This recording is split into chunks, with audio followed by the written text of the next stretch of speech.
আল্লাহ রসুল বলেছেন আত্তাইবু মিনাজ যামবি কামান লা যামবালা। যেই ব্যক্তি তওবা করে, তওবা কে করে? তওবা কে করে? যার গুনাহ আছে। তওবা কে করে? যার গুনাহ নাই তার তওবা করার দরকার আছে? দরকার আছে? গুনাহই নেই, গুনার সম্ভাবনাই নেই, তওবা করবে সে? আল্লাহ বলছেন, আল্লাহ রাসূল বলছেন আত্তাইবু মিনাজ যামবি কামান লা যামবালা। যে ব্যক্তি অপরাধ করার পরে তওবা করে, গুনাহ করার পরে তওবা করলো, সে যেন জীবনে গুনাহই করলো না। কথা কি বুঝতে পারলেন? আল্লাহ রসুল বলছেন কেউ যদি দিনে ৭০ বার অন্যায় করে, গুনাহ করে, আর ৭০ বার যদি সে তওবা করে, আল্লাহ তাকে মাফ করে দিবেন। কারণ আমরা যদি নিয়ত করে দিলে ঠিকই আছে, গুনাহ করব আবার তওবা করব, চুরি করব আবার আইসা কম বুঝছি না, জেনা করব পরে বললাম বুঝছি না, আল্লাহ কয় তোমার তওবা করার দরকার নেই, কারণ তোমার নিয়তটাই ঠিক নেই। ভুল যদি করে অনিচ্ছায়, স্বেচ্ছায় নয়, অনিচ্ছা সত্ত্বেও যদি বারবার ভুল হয়ে যায়, আর সে যদি আল্লাহর কাছে ক্ষমা চায়, আল্লাহ বলছেন তার হাত নামাবার আগে আগে আমি কবুল করে নেই। আরেকটু জোরে বলেন সুবহানাল্লাহ।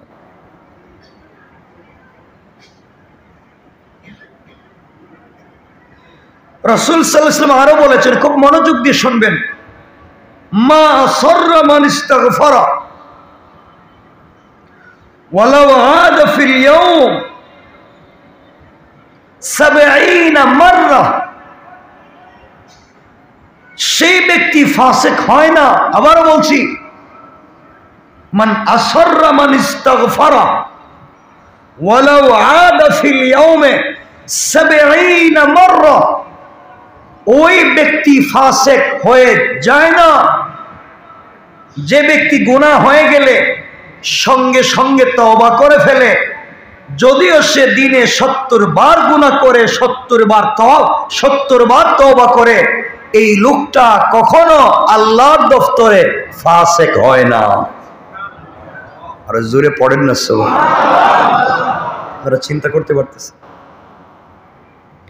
এই জন্য গুনাহ হয়ে গেলে মাফ চাইব কার কাছে? বলেন কার কাছে?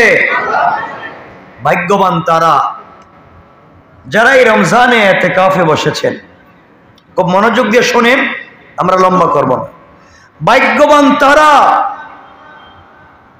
যারা রমজানে ইতিকাফে বসেছেন।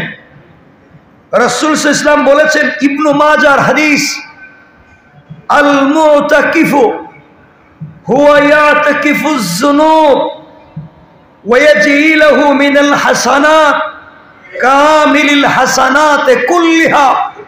নবীজি বলেছেন, ইতিকাফকারী দুনিয়ার সব গুনাহ থেকে মুক্ত থেকে যায়।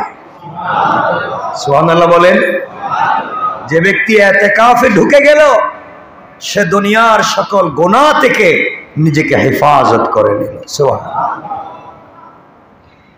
যেগুলি সে ইতিকাফের দরুন, ইতিকাফে প্রবেশ করবার কারণে যে সওয়াবের কাজ করতে পারে না,